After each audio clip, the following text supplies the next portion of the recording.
Hello，大家好，我是催眠语。听我的故事睡不着，你来找我。今天我们要讲的是离世的预言家盲眼龙婆巴巴万加，他指向2026年的终极预言。有人说他看见了第3次世界大战、某一国的崛起，以及地球8%的陆地呢从地图上消失。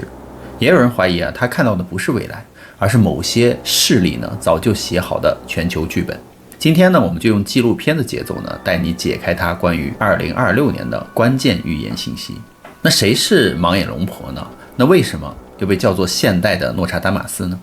巴巴万加呢，是一位出生于保加利亚的失明女性。传说中呢，她在童年遭受了暴风，从此失去了视力，却开始呢声称自己能够看见别人看不见的东西，包括未来的战争、政局的变化、灾难，甚至科技的革命。而他留下的预言呢，横跨近100年，主题包括全球政治版图的重组世界秩序的更迭与霸权的转移，大国的崛起与崩落，自然的灾害与气候问题，能源粮食呢与资源战争，以及呢人类将被某种铁的思想所统治。最让人毛骨悚然的是，他谈到的这些主题几乎都对应到了近几年各国政府与科技巨头真正关注的议题。因此呢，在阴谋论的那个流行圈里面有一种说法，就是他不是在预言未来，而是在念出台词，把某些早就写好的全球剧本呢，用比喻的方式讲了出来。如果真的有那张隐藏的路线图很多人就认为那一定是2026年会是其中最关键的转折点。巴巴万加呢，最常被引用的一句话就是东方的战争将摧毁西方。一般人听到呢，立刻就会联想到海峡冲突吗？东大与西大的对抗吗？还是中东的冲突再起呢？但是阴谋论圈里给出了另一种解释，他们都说这场战争真正的主题不是哪一国打哪一国，而是新秩序与旧秩序的总决战。在全球化退潮、供应链重组的今天呢，我们看到这个世界呢正重新撕裂成2个阵营，也就是旧的秩序的阵营，以美国、欧洲为核心掌控美元、国际金融与多数国际组织的秩序。那新的秩序的这一个阵营呢，是以亚洲和部分中东能源国家为核心试图摆脱西方的垄断，打造自家的系统。所以前面所说到的那个海峡冲突中东战火欧洲的战线等等，在这个视角之下呢，只是不同比例尺度上的一个引爆点而已。真正被动摇的呢，甚至被摧毁的，可能是2战后建立的国际秩序了，以美元和西方金融为主体的金融系统而这套系统呢，也是一套由少数国家说了算的那种游戏规则。所以巴巴万加就说当美国不得不同时应付中东战火东亚紧张、战略备受腹敌的时候呢，许多的学者就已经提出了警告了。他们就说另一场世界级的权力将会重新分配，正在慢慢的展开。这样回头看的话，我们再来看巴巴万加说的那句东方的战火将会摧毁西方，或许呢，被摧毁的并不是地理上的西方大陆，而是以西方为核心的旧时代的主导权。那巴巴万加第一个预言呢，是为什么他说俄将存活并主宰世界呢？很多人一听这个第一反应就是俄的经济被制裁，卷入了冲突，国际形象又受损，俄凭什么主宰世界呢？但如果我们不看短期的新闻，而是把时间拉长的话，用资源、地缘的角度以及重新审视的话，那俄的确掌握着几张惊人的底牌。第一张底牌就是我们现代呢，已经从石油时代慢慢的走向了粮食与稀土的时代。那过去的大战抢的是石油与军事基地那未来更关键的可能就是粮食，谁能够稳定的养活自己与盟友还有就是稀土与关键的金属。因为谁掌握了高科技、军工产业，他们是这些必须的特殊资源而天然气与新型能源呢，谁能够在短缺的时候提供生存的必需品呢？在这3个方面呢，俄都不弱。它国土辽阔，可耕种的面积呢非常庞大，而近几年呢是全球重要的小麦出口国，地下呢也蕴藏着大量的稀土矿产。虽然目前的产能不及东大但潜力惊人，长期掌握着欧洲天然气的命脉，一度让欧洲呢在能源议题上只能低头谈判。在一个能源被切断、全球供应链的世界里呢，现实呢就变得非常的残酷了。谁有土地、粮食、关键的能源，谁就有资格坐到桌子面前来说话。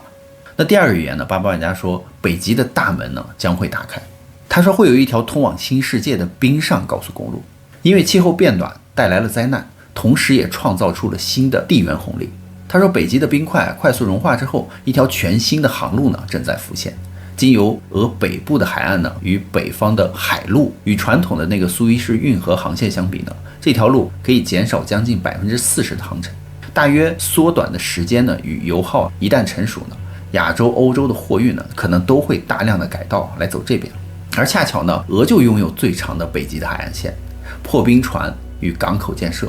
所以法律上呢，对航线与相关的基础建设的高度掌控，再加上北极海床下被估计呢是拥有巨量的油气与稀有金属，这就意味着，如果北极真的变成了全年可航行的海域的话，那掌握北极的国家将同时抓住贸易大动脉与资源的核心。那在这个设定下呢，巴巴万加所说的俄将成为主宰的力量，很有可能指的就是在那个时候北极开放之后，气候变乱、能源重组的新世界里呢，俄会从地图的边陲呢变成了全世界穿越的必经之路。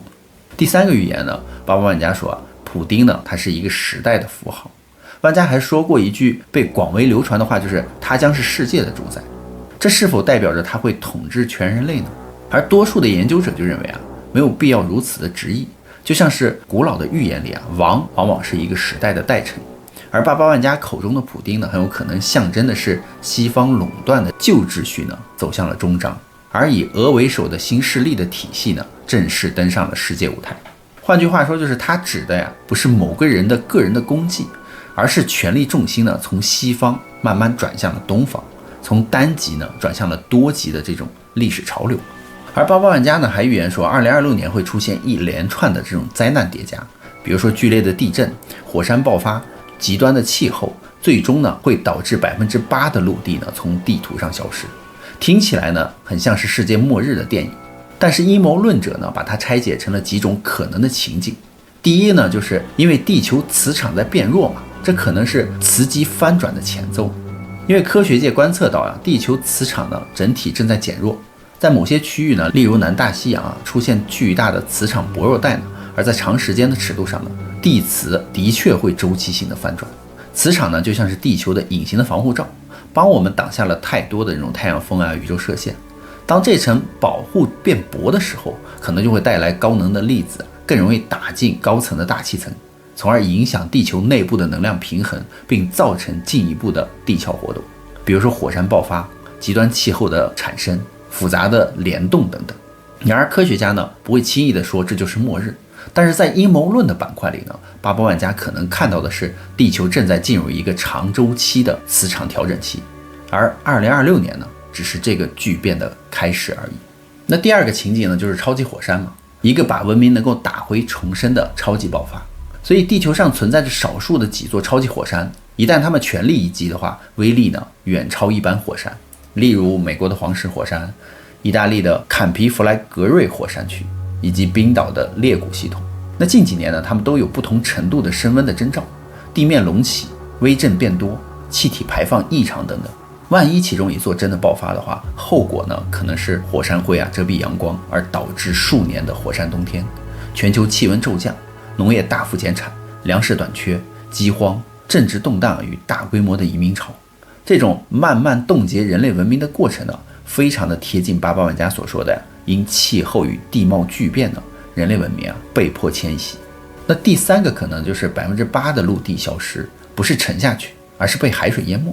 另一种解读呢是聚焦在海平面上升，因为南北极的冰盖融化、冰架崩解嘛，海洋的升温呢而导致了热膨胀，都在推动着海平面稳定而持续的上升。当海水慢慢的涌进陆地，最先受冲击的呢就是低洼的岛国了，比如说三角洲平原、大型沿海城市。而在极端的情境下呢，数亿人口可能会被迫向内迁徙，部分的城市呢可能会永远失去原本的样貌。新一轮的气候难民潮呢将深刻的改变各国人口与政治版图。从卫星俯瞰呢，这些地区真的会在地图上慢慢消失的。因此呢，巴巴万加口中的8%的陆地不见，很有可能指的就是旧有的沿海文明被海水与人口迁徙呢彻底洗牌。那第四个文明呢，巴巴万加说的是铁的思想，难道指的是 AI 吗？人类会被演算法所统治吗？巴巴万加有一句话直到近几年才被放大，他说的是铁的思想将掌控世界。不少人认为呢，那是他用自己年代的语言来指向我们今天口中的人工智能 AI。回顾这2年呢，我们看到生成式的 AI 爆红，各行各业呢都疯狂导入，军事领域呢也出现了 AI 指挥系统、无人机群、自主武器，城市治安呢与监控大量的使用了 AI 分析人流与影像，还包括医疗、金融、电网、交通等关键的基础设施呢都开始依赖算法。那在战争、灾难、资源紧张的未来场景里呢， AI 很可能变成各国政府手中最大的一张牌。比如说战场上 AI 可以分析情报，挑选攻击时机与路线，街头上呢摄影机、人脸辨别、大数据、实时的监控等等。那灾难世界里呢， AI 可以决定物资优先给谁，哪里需要撤离，哪里需要庇护。而网络上呢， AI 可以断定哪些内容是谣言，哪些要被下架，哪些被推送。当越来越多关键的决策交给看不见的 AI 系统的时候呢，人类的日常生活甚至生死抉择都有可能被锁定在一套由少数国家、少数企业控制的演算法里。那么在这个脉络下呢，800万加的那一句铁的思想将掌控世界，就不再只是玄学的台词了，而更像是一个清楚的警告。未来真正的主宰者呢，可能不是某个国家，而是一套全球共用却由少数的权力中心操控的 AI 治理系统。那第5个预言呢，他说的是我们正在经历的现实有很多的重叠。如果把800万加的预言浓缩成4个核心主题呢，就是战争与新秩序的对决，气候与自然灾难，领土沿海文明部分消失，新势力 AI 崛起，就这4个主题。那么在今天的新闻里呢，我们的确可以看到不少对应的线索，比如说俄乌冲突中东局势升温，海峡紧张，让大国对峙呢再次回到了台前。而欧洲能源危机迫使各国呢重新思考对俄语中东的依赖了，极地冰盖融化的加速，海平面的上升记录一次次被刷新，沿海城市急剧的加高堤防，北极的航路呢被越来越多的国家视为下一个战略的制高点。俄在非洲、中东另开战场，试图打造属于自己的外交与资源圈。而 AI 呢，从聊天工具升级为军事、金融、城市管理的关键的基础设施之一。这些碎片呢，就像是一块块拼图慢慢的拼凑出了一幅图景。世界呢，的确正在朝着大重置的方向滑去。而第6个预言呢，800万加说，金融与领导的时间线也是预言背后的现代剧本。我们把镜头拉到金融市场，另一条线索同时也在发展。许多分析的预测呢，如果未来比特币呢在2026年真的冲破20万美元的话，它将被更多的投资者视为是末日的避难所。与此同时呢，亚洲大规模的试点数位币，欧洲呢也开始研发数位的欧元，以及俄罗斯呢规划用跨境支付的数位卢布，都像是在为一场可能到来的数字货币重置而做准备了。所以不少专家就警告，一旦全球爆发严重的危机各国可能都以维稳为理由呢，集体的加速切换到了央行的数位货币系统。到那个时候呢，金钱的流向更多的是由演算法与政策来决定的，而不单是交给自由的市场。在政治的舞台上，各国呢同样暗流涌动，比如说加密市场呢也与这些政治金融变化呢同步上演。比如说近期很火的以太坊，它是由 AI 生态呢与链上应用爆发而屡创新高嘛。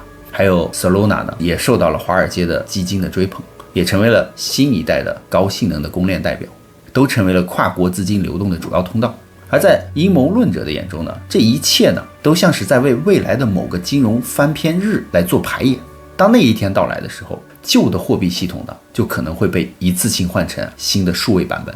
有一个人也是很相信这一天应该很快会到来。那最后呢，在2026年到底是剧本的终章还是新世纪上线的开头呢？我们没有办法证明800万加真的看见了未来，但可以确定的是，他反复提到的那些关键词，比如说战争、能源、气候、AI、新秩序、货币重置，正是我们每天打开新闻时一再撞见的现实。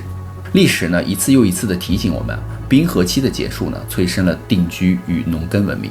黑死病的肆虐呢打破了封建的结构，让文艺复兴呢在废墟中诞生。二战的毁灭逼出了科技革命与今日的国际合作体系。每一次看似末日的大灾难呢，最后都被写进了教科书，变成了旧世界的退场，新文明登场的起点。那么2026年呢，它会是第3次世界大战正式的开幕吗？还是地球自然周期进入到新的一个震荡期呢？是大国长期布局的新秩序正式揭牌的一年呢？还是 AI 从工具升级为隐形统治者的时间点呢？这些答案也许都得等我们真正走到那一年才会明朗。但是在那之前我们还是那个至少得懂得这一切正在发生着什么的旁观者与参与者。所以大家觉得呢？那么好了，故事呢，宇哥也就讲完了。别忘了订阅关注宇哥的频道，看后续更多精彩内容。